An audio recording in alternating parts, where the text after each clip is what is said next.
चलो हवे आपणे जोईए छीए एम्पियर सर्किटल नियमनो लास्ट अने पांचमो उपयोग जे छे टोरॉइड।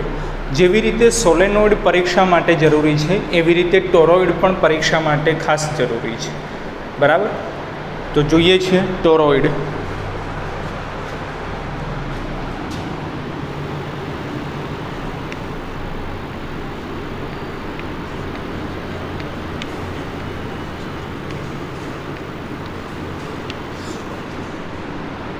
टोरॉइड ए कंई नवुं नथी, बराबर, सोलेनोइड ज छे। पण सोलेनोइड में आपणे शुं करीए छीए कि कोई एक नळाकार लईए, ए नळाकारनी उपर वायरने आ रीते वींटाळीए छीए। सपोज आ नळाकार होय तो एनी उपर आ रीते वायरने वींटाळेल छे, बराबर। पण हवे एवुं विचारवानुं छे कि नळाकारने आपणे सेज वाळी दઈએ छीए अने केवो वर्तुळाकार बनावीए छीए, बराबर। तो ए रचना ने कहेवामां आवे छे टोरॉइड। बस बीजुं कंई ज नवुं नथी कि सोलेनोइडने ज्यारे वाळीने वर्तुळाकार बनाववामां आवे त्यारे जे रचना मळे छे एने नाम आपी दीधुं छे टोरॉइड, बराबर। जेम के सिम्पल तमारे उदाहरण लेवुं होय तो के टायर ट्यूब आपणे विचारवानुं अने ए ट्यूबनी उपर आपणे एक वायर वींटाळी लईए छीए। आ रीते एकदम पासे वायरनी रिंग वींटाळी लईए अने ए वायरनी जोड़े कोई बैटरी जॉइंट करी दઈએ, बराबर। बैटरी जोड़े स्विच जॉइंट करी दઈએ। ज्यारे पण स्विच ऑन करीशुं तो त्यारे सिम्पल है कि बेटरीमांथी प्रवाह पसार थशे अने परिणामे टोरॉइडनी आसपास चुंबकीय क्षेत्र उद्भवशे, बराबर। एटले रचना तो केवी थई गई सोलेनोइड जेवी ज, पण फक्त सोलेनोइडने आपणे आ रीते वर्तुळाकार शेपमां वाळी दीधेली छे, बराबर। तो एने कहेवामां आवशे टोरॉइड, राइट। चलो, तो हवे आ टोरॉइडनी अंदरना विस्तारमां बहाરના विस्तारमां चुंबकीय क्षेत्र केटલું હોય એ આપણે ફાઇન્ડ આઉટ કરવાનું છે, બરાબર। ચલો, તો સૌથી પહેલાં ટોરॉइड ડ્રો કરી દઈએ છીએ આપણે।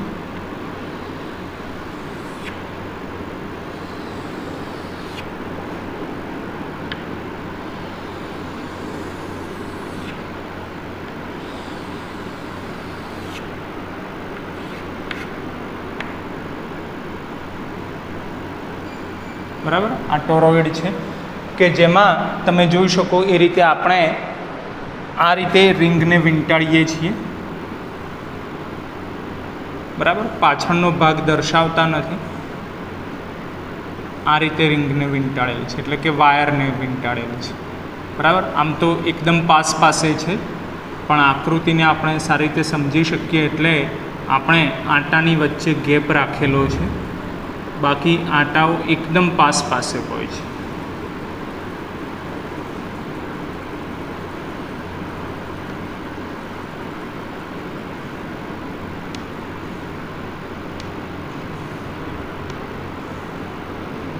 बराबर, अने अहींयाथी आपणे प्रवाह दर्शावीए छीए कि सपोज अहींयाथी आई जेटलो प्रवाह अंदर तरफ जाय छे અને એ જ आई જેટલો પ્રવાહ બીજી તરફથી બહાર આવી જશે અને એની વચ્ચે બેટરી જોઈન્ટ કરેલી છે, બરાબર।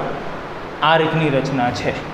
તો આપણને ક્વેશ્ચન કરેલો છે કે ત્રણ અલગ અલગ વિસ્તારમાં આપણે ચુંબકીય ક્ષેત્ર શોધવાનું છે। કયા ત્રણ વિસ્તારમાં? તો કે એક અંદરના એરિયામાં એટલે કે પી બિંદુ પાસે, પછી એક વચ્ચેના વિસ્તારમાં એટલે કે ક્યુ બિંદુ પાસે અને એક બહારના વિસ્તારમાં એટલે કે આર બિંદુ પાસે, પી ક્યુ આર એમ ત્રણેય બિંદુ પાસે આપણે ચુંબકીય ક્ષેત્ર શોધવાનું છે। કોની મદદથી? તો કે એમ્પિયર સર્કિટલ નિયમની મદદથી, બરાબર।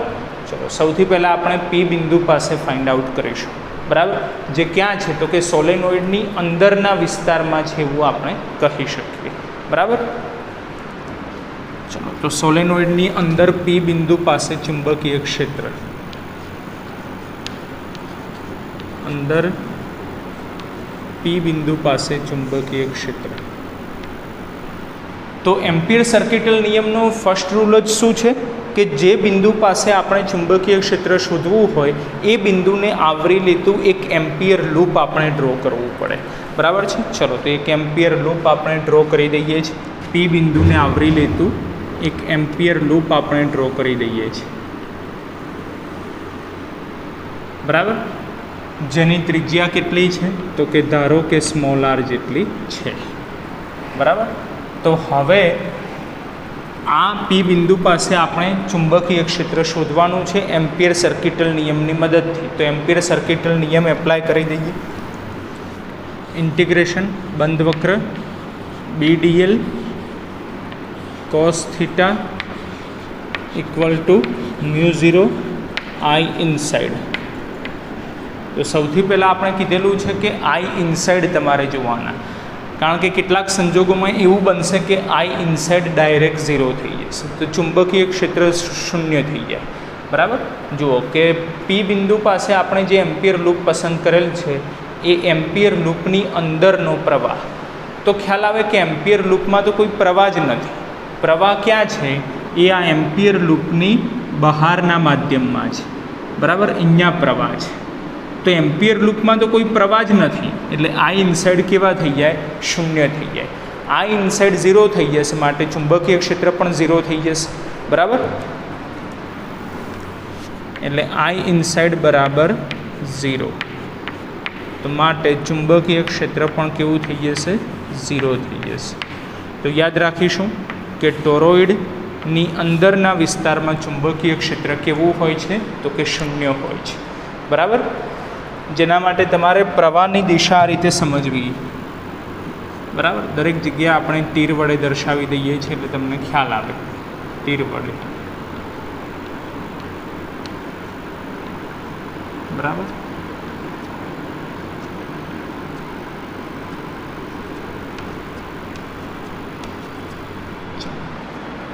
હવે ક્યુ બિંદુ પાસે નથી શોધતા, પણ પહેલાં આર બિંદુ પાસે શોધી કાઢીએ. આર બિંદુ કેવું છે? તો કે એ ટોરોઇડની બહારના વિસ્તારમાં આવેલું છે. ટોરોઇડની બહારના વિસ્તારમાં. બરાબર. તો ત્યાં આપણે ચુંબકીય ક્ષેત્ર ફાઇન્ડ આઉટ કરવાનું છે. તો કે બહાર આર બિંદુ પાસે. તો એમ્પિયર સર્કિટલ નિયમ શું કહે છે? કે જે બિંદુ પાસે ચુંબકીય ક્ષેત્ર શોધવાનું હોય એ બિંદુને આવરી લેતું એમ્પિયર લૂપ આપણે ડ્રો કરી દેવાનું. તો એમ્પિયર લૂપ આપણે ડ્રો કરી દઈએ છીએ. આર બિંદુને આવરી લેતું એક એમ્પિયર લૂપ આપણે ડ્રો કરી દઈએ છીએ.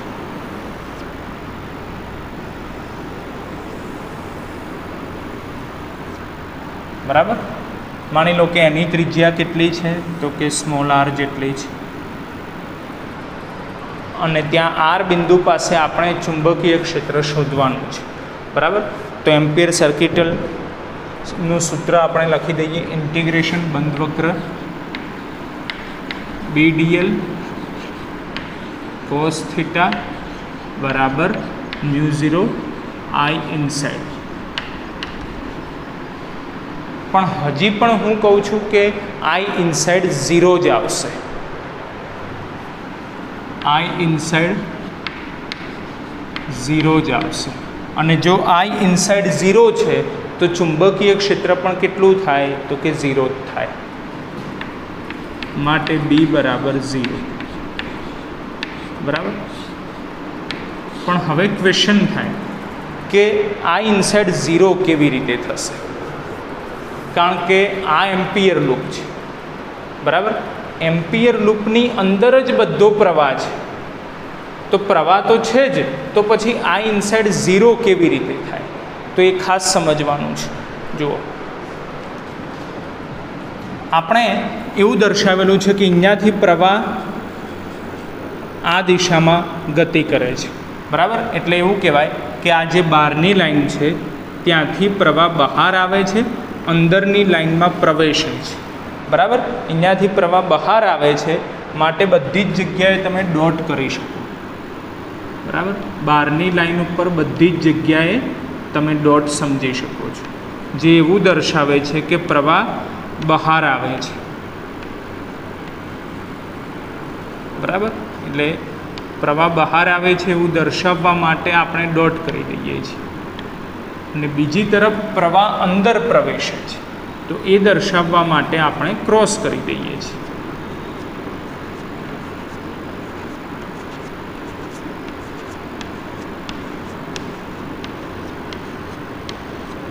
બરાબર. પછી આપણને ખ્યાલ છે કે એક રિંગમાંથી પસાર થતો પ્રવાહ કેટલો છે? I જેટલો. એક રિંગમાંથી પસાર થતો પ્રવાહ I જેટલો છે.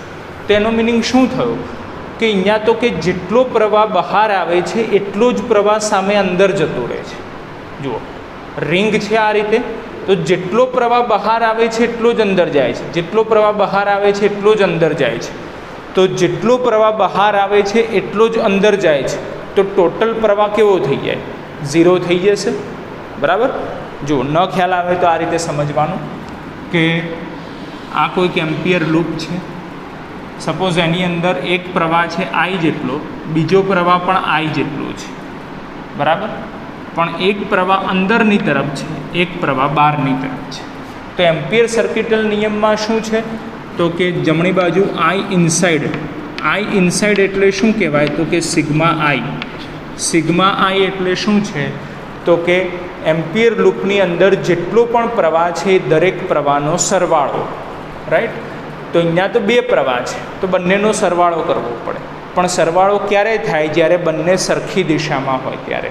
પણ અહીંયા તો એક અંદર છે એક બહાર છે, એટલે પરસ્પર વિરુદ્ધ દિશા છે. તો સરવાળાની જગ્યાએ બાદબાકી થાય. બાદબાકી કરીએ તો બંનેનું મૂલ્ય સરખું છે. જો મૂલ્ય સરખું હોય તો બાદબાકીનો આન્સર કેવો થઈ જાય? 0 થઈ જાય. બરાબર. તો બસ એ જ વસ્તુ છે અહીંયા કે જેટલો પ્રવાહ બહાર આવે છે એટલો જ પ્રવાહ અંદર જાય છે, જેટલો બહાર આવે છે એટલો જ અંદર જાય છે. તો ટોટલ પ્રવાહ કેવો થઈ જાય? 0 થઈ જાય.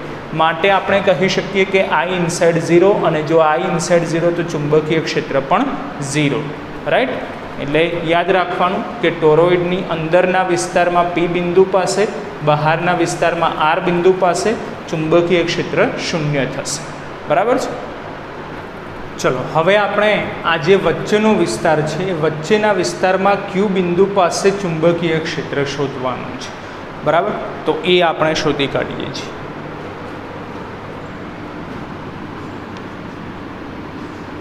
Q બિંદુ પાસે ચુંબકીય ક્ષેત્ર.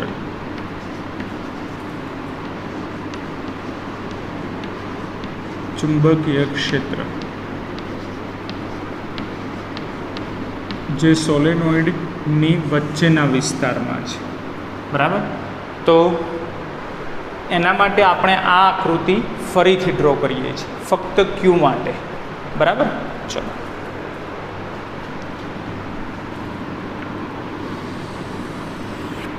આ ટોરોઇડની બહારની બાઉન્ડ્રી છે. બરાબર. પછી આ અંદરની બાઉન્ડ્રી છે. બરાબર.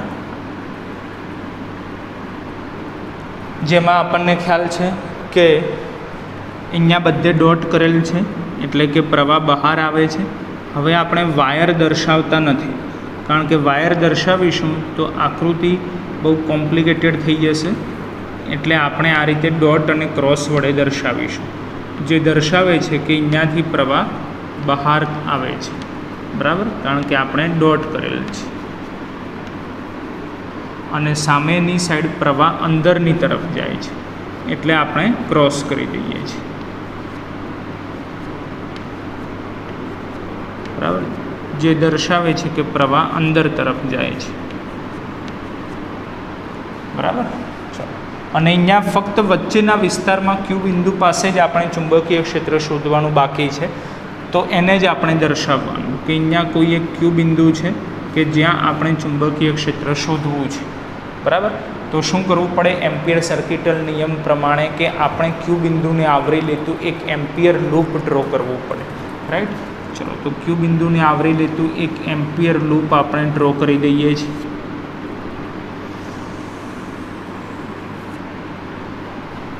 બરાબર. કે જેની ત્રિજ્યા કેટલી છે તો કે સ્મોલ r જેટલી છે. અને હવે આ Q બિંદુ પાસે આપણે ચુંબકીય ક્ષેત્ર શોધવાનું છે એમ્પિયર સર્કિટલ નિયમની મદદથી.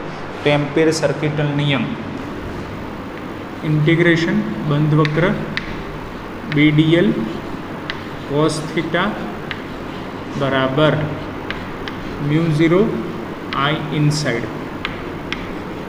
તો સૌથી પહેલાં I ઇનસાઇડ જોઈ લઈએ કે I ઇનસાઇડ 0 મળે છે કે નહીં. તો Q બિંદુ અહીંયા છે એટલે કે આ એમ્પિયર લૂપ છે આપણું. તો હવે ખ્યાલ આવે કે એની અંદર બધે ક્રોસ જ કરેલ છે. એટલે કંઈક પ્રવાહ છે, બરાબર. જો ડોટ પણ કવર થતું હોય તો ડોટ ક્રોસ કેન્સલ થઈ જાય, બરાબર, આની જેમ જ, આર બિંદુની જેમ જ. પણ અહીંયા તો ફક્ત ક્રોસ જ કવર થાય છે, એટલે પ્રવાહ કેન્સલ તો થવાનો નથી, માટે કંઈક પ્રવાહ છે, અને પ્રવાહ છે તો ચુંબકીય ક્ષેત્ર પણ છે, બરાબર. ચલો, તો હવે થીટા નક્કી કરી દઈએ. થીટા માટે શું નક્કી કરવાનું? DL vector. તો કે ડીએલ વેક્ટર ક્યાં હશે? તો કે એમ્પિયર લૂપ ઉપર. એમ્પિયર લૂપ ઉપર આપણે ડીએલ વેક્ટર એટલે કે સૂક્ષ્મખંડ દોરી દઈએ છીએ. આ સૂક્ષ્મખંડ છે કે જેની લંબાઈ કેટલી છે? તો કે ડીએલ વેક્ટર જેટલી છે, બરાબર. અને એની દિશા કઈ હશે? તો કે સ્પર્શકની દિશા, ગતિની દિશામાં સ્પર્શક ડ્રો કરી દઈએ એટલે આપણને ડીએલ વેક્ટરની દિશા નક્કી થઈ જશે, બરાબર. અને હવે આપણે નક્કી કરવાની છે ચુંબકીય ક્ષેત્રની દિશા. તો ચુંબકીય ક્ષેત્રની દિશા કઈ હોય? તો કે પ્રવાહ અંદરની તરફ છે, તો અંદરની તરફ આપણે જમણા હાથનો અંગૂઠો ગોઠવી દઈએ. પછી આ બિંદુ પાસે ચુંબકીય ક્ષેત્ર તો કે જમણી તરફ મળશે. આ બિંદુ પાસે ચુંબકીય ક્ષેત્ર તો કે નીચેની તરફ મળશે. આ બિંદુ પાસે ચુંબકીય ક્ષેત્ર તો કે ડાબી તરફ મળશે, બરાબર.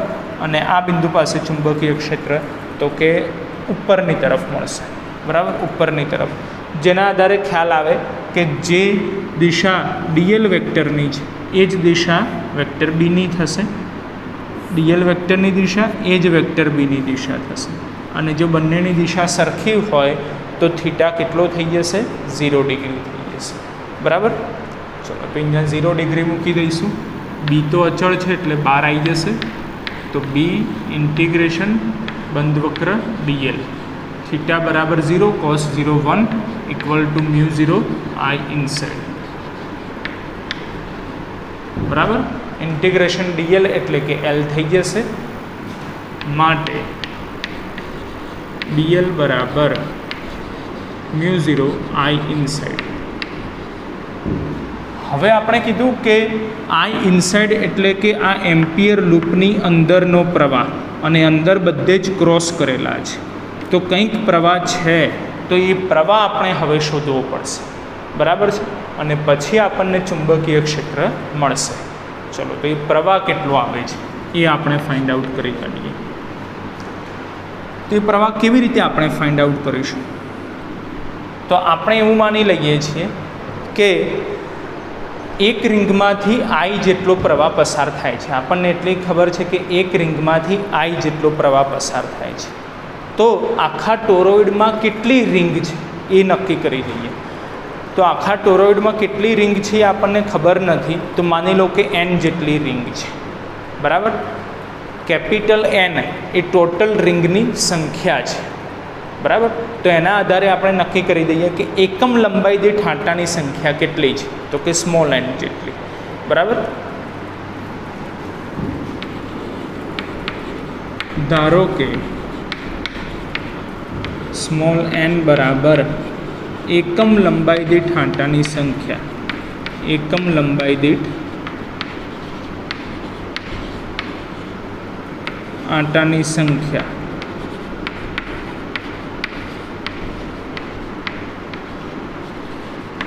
એને સૂત્ર સ્વરૂપે લખીએ છીએ. એકમ લંબાઈ દીઠ આંટાની સંખ્યા એટલે શું લખાશે? એન અપોન એલ, બરાબર. એન અપોન એલ એકમ લંબાઈ દીઠ આંટાની સંખ્યા, બરાબર.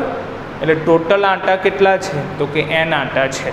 અને હવે ખાસ જોજો કે અહીંયા એમ્પિયર લૂપની અંદર એન આંટા કવર થાય છે કે નહીં એ જોવા પડે તમારે. હા, તો બધા જ આંટા કવર થઈ જશે, બરાબર. બધા જ આંટા કવર થઈ જશે. તો ટોટલ આંટા કેટલા છે? એન. તો કેટલા આંટા કવર થયા કહેવાય? તો કે એન આંટા કવર થયા કહેવાય. હવે એક આંટામાં આપણને પ્રવાહ ખબર છે આઈ જેટલો, તો એન આંટામાં કેટલો? તો કે એન આઈ. એક આંટામાં પ્રવાહ આઈ જેટલો, તો એન આંટામાં કેટલો? તો કે એન આઈ થઈ જશે. એટલે કુલ પ્રવાહ આપણને મળી ગયો, બરાબર, જે કહેવાશે આઈ ઇનસાઇડ. આઈ ઇનસાઇડ આપણને મળી ગયા એનઆઈ, બરાબર. ચલો, તો મૂકી દઈએ. તો ચુંબકીય ક્ષેત્ર બી બરાબર એલને છેદમાં લાવી દઈએ એટલે μ0 NI અપોન એલ, પણ n અપોન એલ બરાબર સ્મોલ n લખાય, માટે બી બરાબર μ0 NI. તો આ આન્સર બી બરાબર μ0 NI બરાબર, જ્યાં સ્મોલ n એટલે શું કહેવાશે? એકમ લંબાઈ દીઠ આંટાની સંખ્યા n અપોન એલ. બરાબર, બોલો ક્લિયર છે?